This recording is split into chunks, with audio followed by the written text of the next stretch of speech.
কোটা সংস্কার নয় বরং শেখ হাসিনার সরকার পতনই ছিল মূল লক্ষ্য। নাগরিক টেলিভিশনকে সাক্ষাৎকারে জানিয়েছেন বৈষম্য বিরোধী ছাত্র আন্দোলনের মুখ্য সমন্বয়ক আব্দুল হান্নান মাসুদ। এবারে বের হলো অন্তরালের ঘটনা। বিপ্লবী সরকার গঠনই ছিল তাদের মূল লক্ষ্য। শেখ হাসিনা দ্রুত পালিয়ে যাওয়ায় সময় পাননি তারা। 10-15 বছরের একটা প্ল্যানিং আমরা হাতে রেখে কাজ করেছিলাম।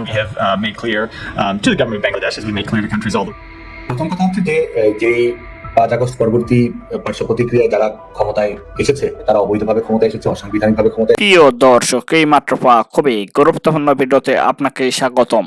দর্শক, আপনারা ভিডিওর থাম্বনেল থেকেই বুঝতে পেরেছেন আজকের ভিডিওটি কতটা গুরুত্বপূর্ণ হতে চলেছে। দর্শক, আজকের ভিডিওতে অনেক চাঞ্চল্যকর সব গোপন তথ্য ফাঁস করা হবে, তাই না টেনে সম্পূর্ণ ভিডিওটি দেখতে থাকুন এবং এইরকম আরো নিউজ শুনতে চ্যানেলটি সাবস্ক্রাইব করে আমাদের সাথেই থাকুন। তো চলুন দর্শক, কথা না বাড়িয়ে আমরা মূল ভিডিওতে যাই। কোটা সংস্কার নয় বরং শেখ হাসিনার সরকার পতনই ছিল মূল লক্ষ্য। নাগরিক টেলিভিশনকে সাক্ষাৎকারে জানিয়েছেন বৈষম্য বিরোধী ছাত্র আন্দোলনের মুখ্য সমন্বয়ক আব্দুল হান্নান মাসুদ। বিপ্লবী সরকার গঠনের জন্য আবারও বিপ্লবের কথাও বলেন তিনি। কোটা আন্দোলনের প্রেক্ষাপটেই সাবেক প্রধানমন্ত্রী শেখ হাসিনার পতন হয়েছে বলা হলেও এবারে বের হলো অন্তরালের ঘটনা। বিপ্লবী সরকার গঠনই ছিল তাদের মূল লক্ষ্য। শেখ হাসিনা দ্রুত পালিয়ে যাওয়ায় সময় পাননি তারা। নাগরিক টেলিভিশনে দেওয়া এক সাক্ষাৎকারে একথা জানিয়েছেন বৈষম্য বিরোধী ছাত্র আন্দোলনের মুখ্য সমন্বয়ক আব্দুল হান্নান মাসুদ। বলেছেন, কোটা সংস্কার আন্দোলনের সূত্র ধরে সরকার পতন না ঘটলে বিকল্প পরিকল্পনাও ছিল তাদের। 16 তারিখের আগে যদি সরকার দাবি মেনে নিত তাহলে হয়তো বা আমাদের এই আন্দোলনটা, আমাদের এই সংগ্রামটা তো আর যেই সংগ্রাম আমরা গণতান্ত্রিক ছাত্র শক্তির ব্যানারে শুরু করেছিলাম সেই সংগ্রামটা শেষ হয়ে যেত না, সেটা তো চলমান থাকতো। সেটা অন্য আরেকটা পরিকল্পনা, সেটা হয়তো পরবর্তী আরেকটা সুযোগের অপেক্ষায় থাকতো।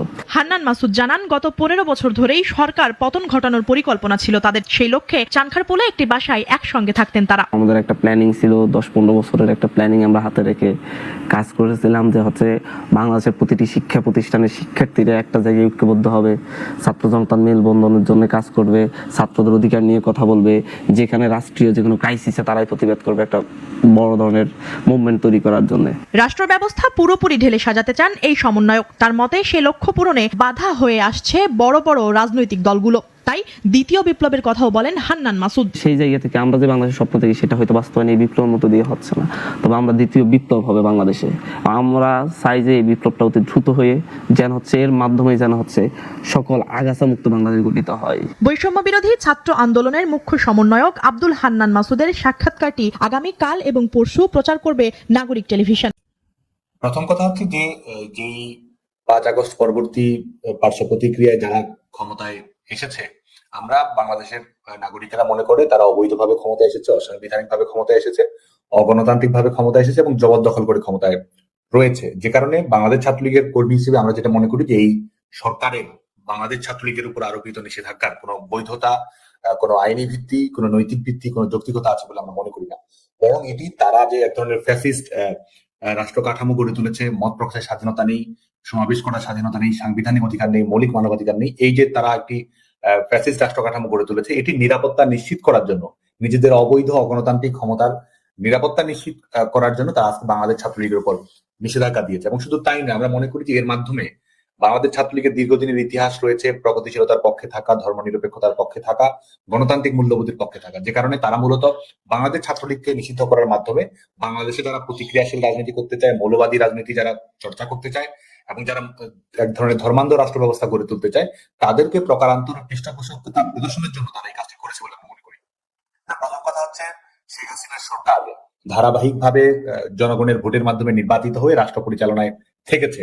যারা বিরোধী দলে থেকেছে, বর্তমানে যারা সর্বশেষ আন্দোলনে যারা সম্পৃক্ত ছিল, তারাও শেখ হাসিনার অধীনে নির্বাচনে অংশ নিয়েছে।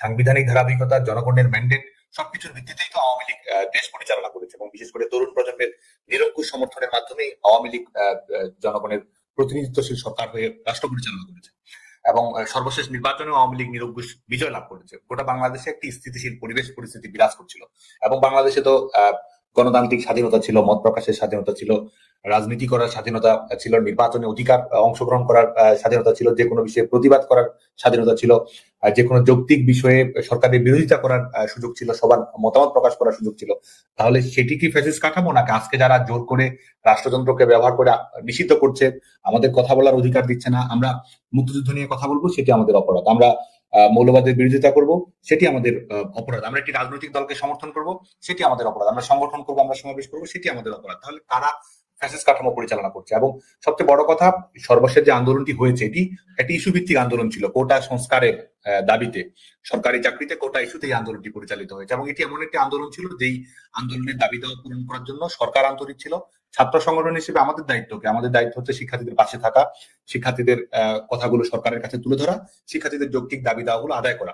কোটা সংস্কার ইস্যুতেও কিন্তু বাংলাদেশ ছাত্রলীগ কোটা সংস্কারের জন্য সরকারের কাছে আহ্বান জানিয়েছে, সরকারের সংশ্লিষ্ট মন্ত্রণালয়, আইন মন্ত্রণালয়, জনপ্রশাসন মন্ত্রণালয় এগুলোর সঙ্গে দর কষাকষি করেছে। এবং সরকার যখন আইনগতভাবে, যখন হাইকোর্টের যে রায়ের মাধ্যমে 2018 সালের প্রজ্ঞাপন বাতিল করা হয়, তার বিরুদ্ধে যখন আইনগতভাবে সরকারই তো এটির বিরুদ্ধে আপিল করেছে। তো এটি এমন একটি আন্দোলন ছিল যে আন্দোলনের কোনো প্রতিপক্ষ ছিল না। এবং সত্যিকার অর্থে বাংলাদেশে 11 জুলাই 2024 পরে বাংলাদেশে কোনো কোটা কার্যকর ছিল না, কিন্তু তারপরও এই আন্দোলনকে টেনে টেনে প্রলম্বিত করা হয়েছে।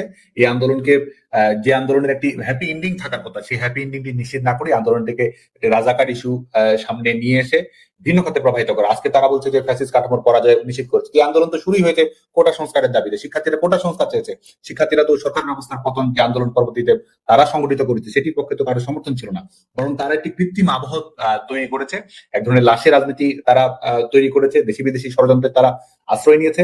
শিক্ষার্থীদের অভ্যন্তরে তাদের প্রশিক্ষিত ক্যাডার, সন্ত্রাসবাদী গোষ্ঠীগুলোর সদস্য, তাদেরকে তারা অন্তর্ভুক্ত করে দিয়ে তাদের দ্বারা তাদের হত্যাকাণ্ড সম্পন্ন করে তার দায়ভার সরকারের উপর চাপিয়ে দিয়ে তারা এই পরিবেশটা কিন্তু তৈরি করেছে। সেটির প্রমাণ কিন্তু আমরা দেখছি। যেমন ধরুন, আপনি জানেন, গোটা পৃথিবীর সামনে যেটা আমরা বলতে চাই, এই সরকার কিন্তু এই জুলাই আগস্ট সময়ে যে সংঘটিত হত্যাকাণ্ডগুলো ঘটেছে, শেখ হাসিনা সরকার তো বিচারিক প্রক্রিয়া নিশ্চিত করার জন্য কাজ করেছিল, জাতিসংঘকে তদন্ত করার আহ্বান জানিয়েছিল, স্বতন্ত্র বিচার বিভাগের তদন্ত কমিটি গঠন করেছিল। আর এই সরকার কি করেছে? এই সরকার ইনডেমনিটি দিয়েছে। তারা অফিসিয়ালি প্রজ্ঞাপন, অফিসিয়াল ডিক্লারেশন দিয়ে বলেছে যে এই সময়ের মধ্যে আন্দোলনকারী যারা এই পুলিশের হত্যাকাণ্ডের সঙ্গে সম্পৃক্ত, ছাত্রলীগ, আওয়ামী লীগের নেতা কর্মীদের সঙ্গে হত্যাকাণ্ডে সম্পৃক্ত, তাদের আইনের আওতায় নিয়ে আসা যাবে না, তাদের কোনো বিচারের মুখোমুখি করা যাবে না। এই সরকারই তো সেই ডিক্লারেশন দিয়েছে। এটির মাধ্যমে প্রমাণিত হয় কারা আসলে এই হত্যাকাণ্ডগুলোর সঙ্গে সম্পৃক্ত। শুধু তাই নয়, এই 5 আগস্টের পরে আপনি জানেন যে বাংলাদেশের কারাগারগুলো থেকে যারা আন্ডারওয়ার্ল্ডের সঙ্গে সম্পৃক্ত শীর্ষ সন্ত্রাসী, এবং শুধু তাই নয়, যারা নিষিদ্ধ ঘোষিত সংগঠনগুলোর শীর্ষ পর্যায়ের নেতা এবং যারা প্রতিষ্ঠিত বিশেষ করে মৌলবাদী সন্ত্রাসের সঙ্গে সম্পৃক্ত, তাদেরকে কিন্তু মুক্তি দেওয়া হয়েছে। তো তাদের যোগ সাজসের থেকে কিন্তু এই আন্দোলনকে পরিচালনা করা হয়েছে, আন্দোলনকে ভিন্ন খাতে প্রবাহিত করা হয়েছে বলে আমরা মনে করি। বাংলাদেশ ছাত্রলীগ বাংলাদেশের বৃহত্তম ছাত্র সংগঠন, বাংলাদেশের শিক্ষার্থীদের সবচেয়ে বেশি প্রতিনিধিত্বকারী সংগঠন হচ্ছে বাংলাদেশ ছাত্রলীগ। বাংলাদেশের ছাত্র রাজনীতিতে নেতিবাচক ঘটনা, অনাকাঙ্ক্ষিত ঘটনা, অপ্রীতিকর ঘটনা নেই সেটি আমি বলবো না। বাংলাদেশের ছাত্র রাজনীতিতে সার্বিকভাবে যে নেতিবাচক উপাদান রয়েছে সেটির কিছু প্রভাব বাংলাদেশ ছাত্রলীগের মধ্যেও পড়ে থাকতে পারে, কিন্তু বাংলাদেশ ছাত্রলীগ সাংগঠনিকভাবে সবসময় এক ধরনের গণতান্ত্রিক মূল্যবোধের রাজনীতি করেছে। এবং আমরা বাংলাদেশে যেটি দীর্ঘ সময় ধরে চর্চিত হয়েছে পাওয়ার পলিটিক্স, সেই জায়গায় আমরা পলিসি পলিটিক্স এর কথা বলেছি, প্রগ্রেসিভ পলিটিক্স এর কথা বলেছি। ছাত্র রাজনীতিকে আমরা বলেছি যে ভালো কাজের কম্পিটিশন, সেই লক্ষ্যে কিন্তু আমরা কাজ করেছি। ছাত্র সংসদ নির্বাচন যখন অনুষ্ঠিত হয়েছে, ঢাকা বিশ্ববিদ্যালয় অনুষ্ঠিত হয়েছে, বাংলাদেশ ছাত্রলীগ তো নিরঙ্কুশভাবে বিজয়ী হয়েছে। শিক্ষার্থীদের ভোটেই তো 25টি পদের মধ্যে 23টি পদে বিজয়ী হয়েছে। প্রত্যেকটি হল সংসদে বাংলাদেশ ছাত্রলীগ বিজয়ী হয়েছে।